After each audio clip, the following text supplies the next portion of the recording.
One of the most essential things for a business to be successful is maintaining clients. It's not just about getting a client, it's about keeping them. Today's guest is going to tell you how you can create a wow experience for your clients, ensuring that they will never forget you. He also shares why giving, instead of receiving, is paramount to landing the bigger clients. Keep it right here. You do not want to miss today's episode. Welcome to this edition of Peak Performers Podcast with your host, Thor Conklin. Thor will be sharing the necessary tools, strategies, and psychology you'll need to become a peak performer in any area of your life or business. Thor Conklin here. We give you the tricks, the tips, the tools, the strategy, the technology, and the psychology peak performers use in order to get more done and execute at the highest level. If you know what to do but struggle with getting it all done, or simply want to raise your game to the next level, this podcast is for you. Sit back and enjoy. Today's guest is Erik Seversen, author of the upcoming book, Ordinary to Extraordinary, as well as Entrepreneur Extraordinaire. Erik specializes in using his experience as tips, tricks, and tools to success in the business world. If you want to hear a unique perspective on business, don't move. You do not want to miss what today's guest has to say. Erik, thank you very much for joining us today. I know the audience is going to get a lot out of today's episode. You know, one of the first things that I saw in your bio that just struck me was you hitchhiked from London to South Africa. I'm thinking, wait a second, London's an island. How'd that happen? All right. Yeah. Well, I made it all the way to Zaire, which is, of course, now Congo, the Republic of Congo. So not quite all the way to South Africa. But yeah, so I arrived in England and there's an island as well. So I took a ferry over to France, hitchhiked down to Spain and got to Gibraltar. And I took a boat across from there. And I'm just 20 years old. I turned 20 in May and this is September. So I'm a young kid and, you know, dreams of giraffes and elephants still ringing in my head as I was a 6-year-old. And as I'm on this boat from Spain to Africa, I'm way up front of the boat, just like any 20-year-old should be, staring out. And these dolphins start dancing on the side of the boat. And I'm just transfixed by the dolphins. And I don't know how long I was staring at them. Then all of a sudden I looked up and I see a continent coming closer to me. And that was Africa. And that was one of the first big giant goals I'd set for myself. I paid for this trip by mowing lawns. I didn't have any privilege from parents, relatives, anybody else who's going to help me do this thing. And so suddenly I'm a 20-year-old kid almost ready to land in Africa. And I disembarked in Morocco. And that's when I realized that, oh my gosh, this place is a lot different from any place I've ever been with, 6,000 people trying to sell stuff to me, take me, get me on a camel ride, whatever it is. And in the end, I hitchhiked almost the entire way. There were sometimes I'd take a Martin truck. A few times I'd take a shared taxi here and there. And actually, Thor, there were many times when I would pick a section of my map that had absolutely nothing. And I would see, for example, in a little bit east of Marrakesh, there was a little blank spot in the map that had nothing for about 100 kilometers, 60 miles, and packed up with a lot of water and some food. And I just head out walking into the void and knowing that if I keep going east, I'm going to hit a road, probably a dirt road, within at least 60 miles. And that's when I discovered some of the most interesting things. Interesting. Now, part of this process could have been a little sketchy, couldn't it? Yeah, I thank God every time I think about it. There were multiple things that happened. I went into it with the naivete of a 19, 20-year-old kid, and I'm happy I did the trip. In the end, there were quite a few things that happened. One, I'm hitchhiking out of was it in Iran or Rabat? No, it was in Algeria. And I had to walk about 1.5 miles out of the town to get to the main section of road going south. And suddenly a guy's walking towards me, and about 25 feet away, he pulls out a knife like machete. And I looked at him, and he started walking towards me, and I pulled out my knife, and he stopped and considered what his next action was going to be. And thank God he turned away. So that was one of the sketchy areas.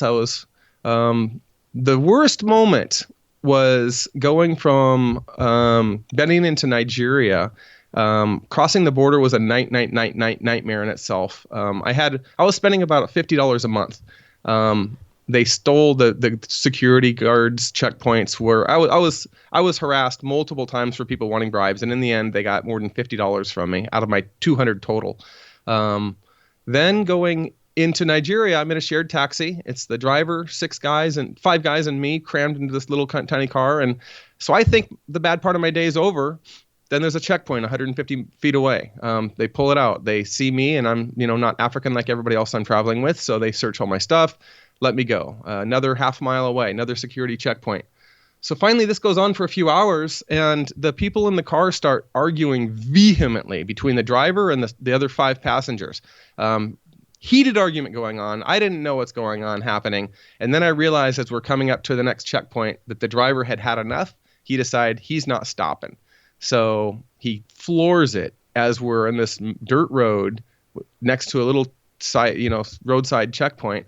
And that didn't go over very well. One guy up ahead of us ran out and threw a spiked 2x4 in front of us. The guy behind us is running at us, shooting his weapon in the air. Yeah. So this time they didn't just come and politely ask me to get out of the car. They forced me out of the car with a gun to my head, put me into a small hut, stuck the gun inside my mouth. And I'm panicking, not knowing. I'm just frozen with fear, panic. And the guy's yelling at me that I'm a spy. Why didn't we want to stop if I'm not a spy? And I'd been speaking French, poorly. I was just picking it up as I was going. But I'd been speaking French for over a month and a half because I was in North and West Africa. But now I'm in Nigeria where the first language is English. And with his pidgin English, I could barely understand him. And I'd answer in French. And that didn't go over well at all either. So I sat there looking into his eyes with his gun either in my mouth so I could taste the gunpowder from the tip of his machine gun, wondering what I'm supposed to do, where this is all going to end. And in the end, I gave him a bribe after about an hour, and it passed. But you know what, Thor? That moment has come to me in business quite a few times. When I'm sitting in a room, a boardroom, or a conference table with some people, and the discussion gets really heated to the point where I'm not in my happy place, and my blood starts to really boil, and I get to a point. And I realized, you know what? This is nothing. I'm sitting in an air-conditioned office right now with a few people across from me. This is nothing. And somehow I go back to my relaxed state and finish the conversation or negotiation or whatever we have to do. So in the end, that moment really turned into a lifetime positive. And just really quickly at the end of this, I ended up getting into Nigeria. All was well. That wasn't the end of my hard part of my day. But one of the guys in the cab, we get to a taxi park in Lagos now. It's basically a muddy, dirty area with some taxis, minivans, and buses in it.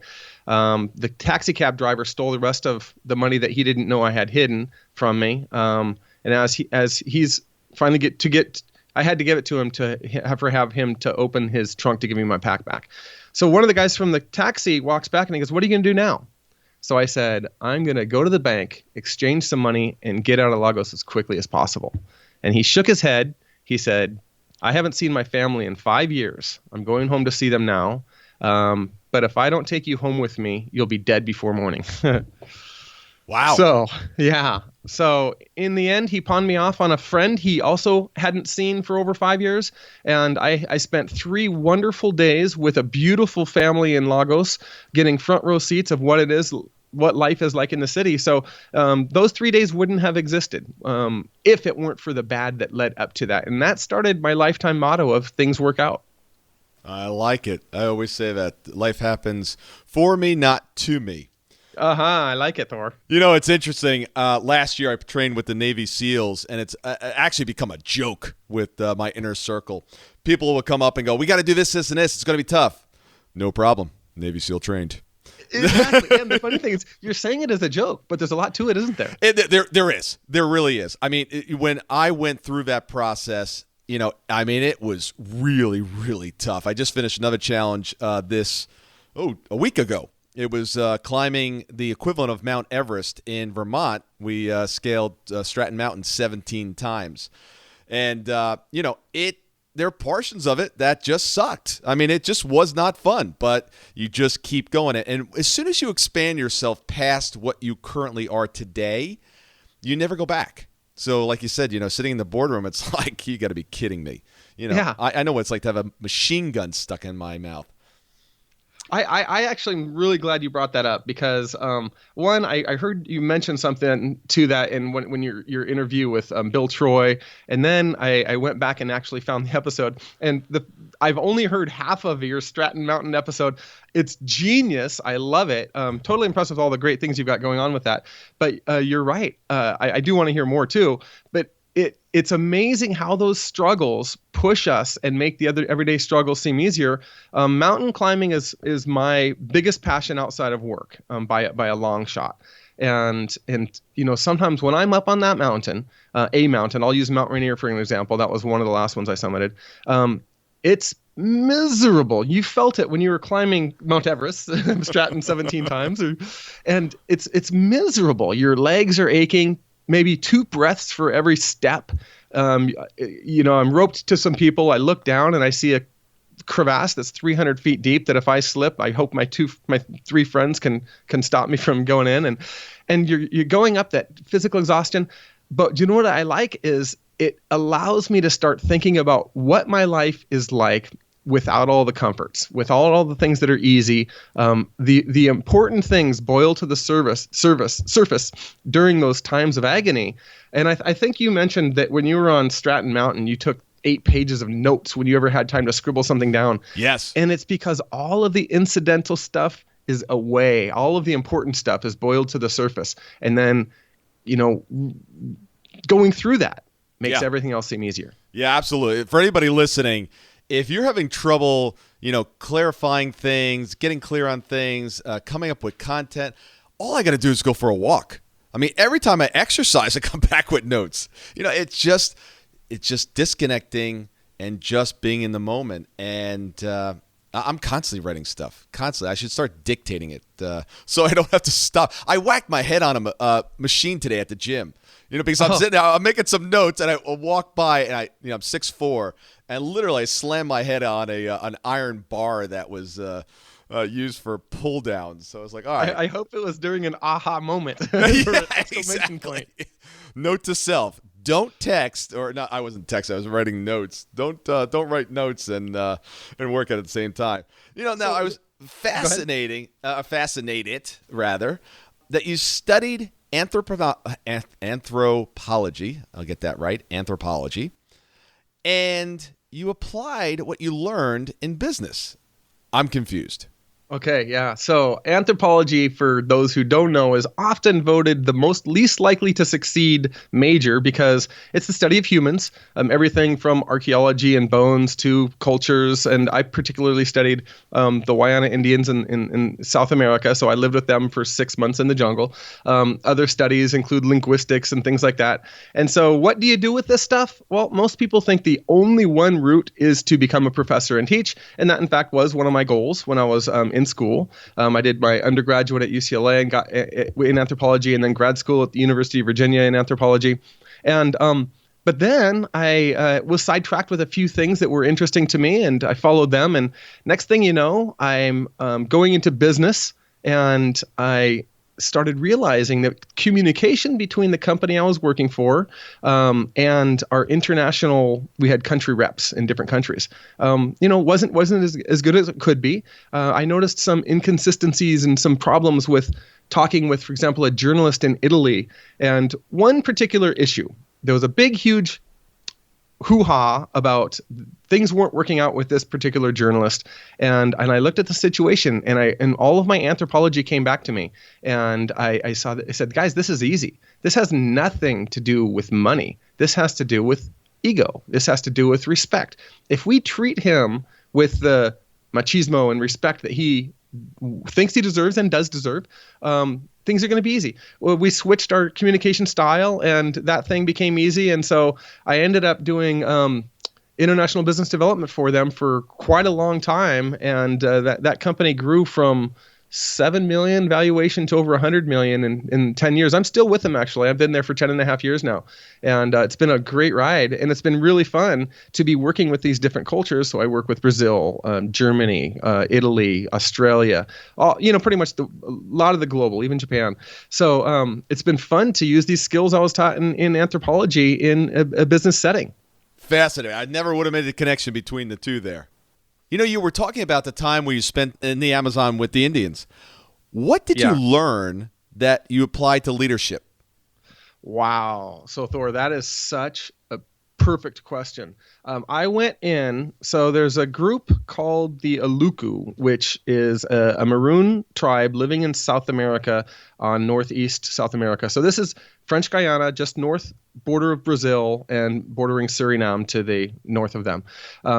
So I first went down and studied the Aluku, and they were brought over as slaves in the 17th century. They revolted the second the ship hit ground. So they never went through slavery other than being caught, being on a boat, and coming here. And then they revolted, ran into the forest, and existed as an African cultural heritage in South America. Pretty interesting. So then a few years later, when I was in grad school, I went back to study the relationship between the Aluku and an Indian tribe called the Wayana that's deeper into the forest. And I had planned on studying the relationship between those two groups, but some other really interesting things started popping out to me, and one of them was the leadership style. The Wayana Indians are very egalitarian. There's virtually no private ownership of anything. If somebody has a bow, generally somebody's not going to walk up and give their bow, or a hammock. They're not going to take their hammock. But other things, there's no real personal possession. Everybody is pretty much equal, including the chief. And here's where it gets interesting. The chief has no enforceable authority at all. So if the chief believes that they should go to war with a neighboring tribe, for example, he picks up his bow, his arrow, and he starts walking towards them. If people think it's a good idea too, they're going to pick up their bows and follow him. If not, he's going to go out there and die alone. I didn't see an example of like that, but I did see examples of the chief thinks that they're semi-nomadic. They do have some, a little bit of slash and burn agriculture. The chief thinks that the garden needs to be hoed a little bit. He's going to pick up his little hoe. He's going to walk out and start hoeing the garden. People think it's a good idea. They're going to pick up their hoes and go help him. And so it was really wild how perfect example of leadership being earned out of respect and not out of title. That's fascinating. I always talk about that when I'm working with entrepreneurs, business leaders. Everyone that works for you is an employee, is a team member that makes a decision every single day whether they want to continue to do that. They have the choice every day to simply go, nope, I don't like this anymore. I don't want to follow you. This is not my path. I'm leaving. And they make those choices. And I think very often I see leaders, especially in business, almost get to the point where their arrogance says, you need a job. You have to work here. You're not going to go anywhere. I find it very arrogant, quite frankly. I think so often in today's environment, we have such a lack of leadership because instead of going out to, hoe the garden, they're sitting on high saying, okay, there's the garden. You guys go take care of it. You know what? And there's something very interesting, too, where I think there are a lot of leaders, exactly like you say, where they think it's a position and a title rather than, things that get done. And I think as, we've got millennials and, they get a bad rap sometimes, but there's sometimes some truth to the, lack of enthusiasm of things happening. But part of the problem is with the leaders of the millennials. If the leader of the millennial thinks that they are a leader because they have given authority and they can tell the millennial worker what to do, that's not going to fly very well. But if the leader takes on this role of lead by example, do and show them, foster them, I think they're going to be followed very much more easily than just saying, do this, do that, because that's not the communication style of a lot of the younger generation. No, even with a client, I was with a client 2 days ago, and this particular client has a glass door on their office and is constantly being interrupted with people in the office walking by and say, "Oh, you got a minute? Got a minute?" You know how that works. And about a month ago, I said, "All right, what we're going to do is we're going to put blinds up. We're going to put blinds up. You shut the blinds. I doubt if anyone's going to open the door if your door is shut and you have blinds." He goes, "Absolutely, that'll work." Right. So they ordered the blinds, and it's been probably 3 weeks, and they're still not up. I'm like, "What's going on here? Why aren't the blinds up?" "Oh, well, I gave it to my assistant. They were supposed to get somebody to put them up." I said, "It's blinds. It's a couple screws." Yeah. So I said, "That's it." Next, when I'm going to see them on Monday, I just recharged my drill. When I go for my business meeting, I'm installing the blinds. I love it. You know, it's like, look, this is going to get, I always tell my clients this, and they laugh at me. I said, at some point during the process, I'm going to care more about this process than you do. And if you get in my way, I'm going to knock you over in order to get you to your goal. That's amazing.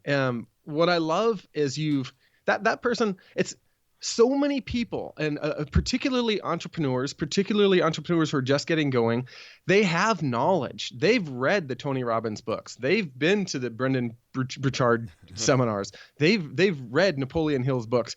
They've got all of this knowledge. And do you know what happens? Often nothing, because they keep learning and learning and learning. And until they put things into action, it's great to have it. I'm not saying that. Yeah. In fact, it's really fulfilling to grow as a person. But until it's put into action, it means absolutely nothing in the real world. Absolutely.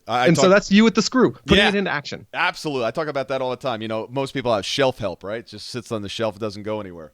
Oh, yeah. I'm going to use that. To steal it. Somebody told me I stole it from somebody else. So, yeah, shelf help. But, yeah, absolutely. Knowledge is nothing unless you actually use it. Yep. And it's got to be correct knowledge, because sometimes you end up with incorrect knowledge and you execute on the incorrect knowledge. And then there's some lessons that usually come along with that. So, oh, yeah. Thank you so much for listening today. I really do appreciate your time, and I hope you found today's show valuable. If you would like to receive these shows automatically to your phone or to your computer, simply go to iTunes and subscribe. After listening to several of the shows, if you're so inclined, please leave us a 5-star rating, as this helps us reach additional people and spread the message. If you're truly committed to taking your life to the next level and doing whatever it takes to become a peak performer, but something's holding you back, something is blocking your way, and you just can't seem to figure out what it is, send me an email to info@thorconklin.com, and I'd be more than happy to get on the phone with you. We'll schedule a 15-minute discovery call. No obligation, no cost. I absolutely love to hear from the listeners, and if there's something I can do to help, I'd be more than happy to do that. Also, if you found something of great interest in today's show and you want to share that with your friends and family, simply go to my Facebook page, Thor Conklin, click on the episode, hit the share button, and share it on your page. You can follow me at Twitter @ThorConklin. The website is thorconklin.com. We're constantly adding new free resources, discussing additional tricks, tips, tools, and strategies on how to be a peak performer. Remember, I try to keep these episodes short so you can listen to them during dot time, doing other things, commuting, driving, walking, working out. Decide to be a peak performer in all that you do. And until tomorrow, have an absolutely amazing day. Be on the lookout for part 2 of our interview with Steve, where he tells us the key to finding out what your clients really want, as well as the 3 requirements to becoming a member of Bluefish. I'll see you guys on another edition of Peak Performers Podcast.